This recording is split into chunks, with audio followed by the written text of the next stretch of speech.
welcome back to my channel, and today we're looking at making a whipped sugar scrub using the soap paste that I made in one of our other videos, and it'll be attached in the card above. Now to this, what we're going to do is add some stearic acid, which is a component of a lot of oils, but what it does is it creates a nice firmness. So as we're whipping our sugar scrub, the stearic acid is going to give it some body and allow it to retain that whipped air into it. Now, alongside the stearic acid, we're going to add some distilled water. Now, because this product contains water, it's going to need a preservative. A lot of people are kind of like, oh, let's use vitamin E. Vitamin E is not a preservative. It is a rancidity agent, but it won't necessarily preserve the soap. You do need to use a proper preservative in this, which we'll get to a little bit later on. So once that's all kind of cooked together and cooked down, we get this kind of mashed potato-y, creamy mass, and we're going to transfer this now from the slow cooker into the bowl of a stand mixer. And I really would say that a stand mixer is the best option you've got for making a whipped sugar scrub. You can do it with a hand mixer, but ideally you want to have a stand mixer. Now this stand mixer is pretty old. I got it off of eBay for a very, very good price. It is a Kenwood and it is going strong. And I absolutely love Kenwood mixers. They are wonderful. This is not sponsored and not endorsed by Kenwood whatsoever. I just have a real passion for these beautiful mixers. And I think this one cost me about £30 from eBay. So keep an eye out for those good bargains on eBay.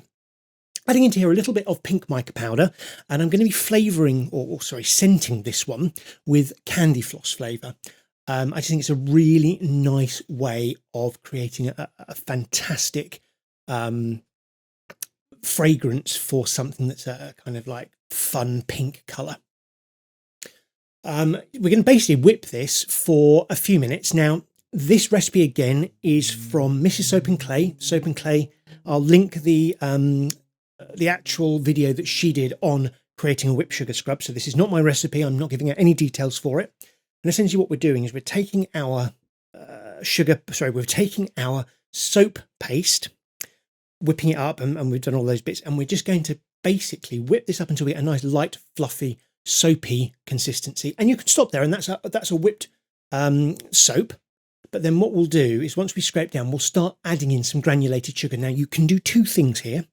You can add granulated sugar, just a standard granulated sugar that you would buy from the supermarket, or you can add a castor sugar. Now a castor sugar would be more suited to a facial scrub, and a granulated sugar is more suited to a body scrub. But as in the words of great drag queens, you do you boo. But I would suggest those are probably the best way round for getting your sugar in there. So we're just going to continue whipping this and whipping this. And here what I'm adding is a little bit of glycerin and my preservative. So the glycerin is just going to make everything a little bit kind of smoother and nicer, and just kind of really make it a nice fluffy, beautiful texture. And obviously, as I said before, because this contains an additional water content that hasn't been through any kind of chemical process like saponification or things like that, you must add a preservative. It is going to go in the shower potentially. You're going to have additional water that might be added to it. As people are scooping it out, you've got bacteria on your fingers. You must add a preservative. There's no getting around this one. And I'm going to keep saying it, and I'll say it once more. You must add a preservative. Okay. Some of the preservatives out there these days are brilliant. Just get it in there and just add it when you can. So you'll see here that I'm just getting my kind of bowl scraped down, and I'm using a whisk attachment. Now, I think Mrs. Soap and Clay used her paddle attachment, and I think you can use both. I think I wanted something quite light, and I may well go back because I've got plenty of soap paste left and do another batch, but I'll use the paddle attachment and maybe give you a little update as to whether I prefer using the paddle or the whisk, but I prefer the whisk here.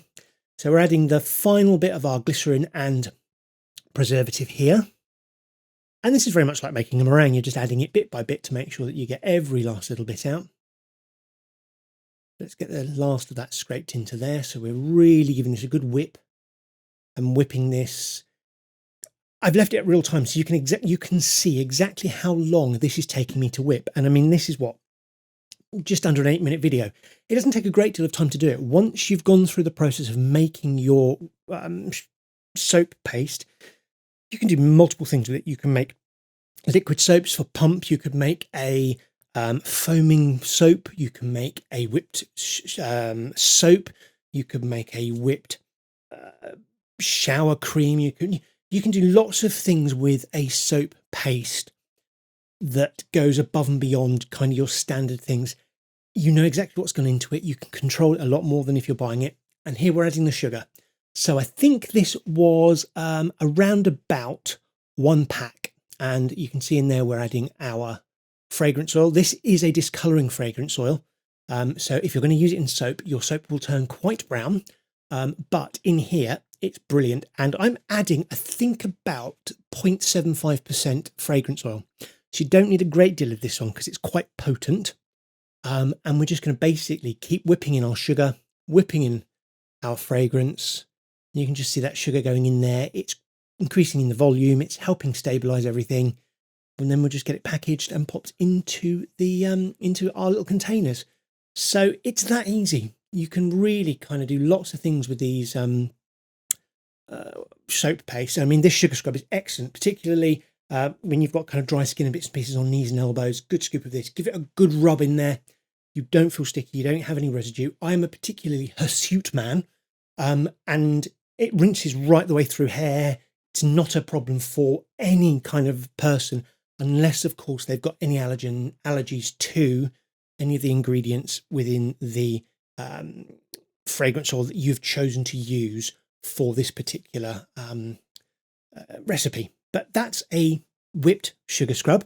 And what we'll do in a second is just whack over so you can see the final result in all of its glory. And there we go, all packaged and ready to go. It's a fantastic sugar scrub. You can put any fragrance in there. You can use essential oils. You can basically make this yours. And I absolutely love this recipe. So thank you, Mrs. Soap and Clay, for sharing that with us. And if you'd like either of those, I will put links in the description box below to both of her videos where you can get the recipe and see her tutorial as well.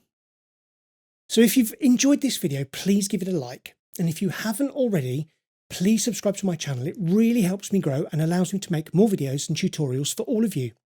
When you subscribe, don't forget to click the bell icon if you'd like to get notified when a new video is uploaded.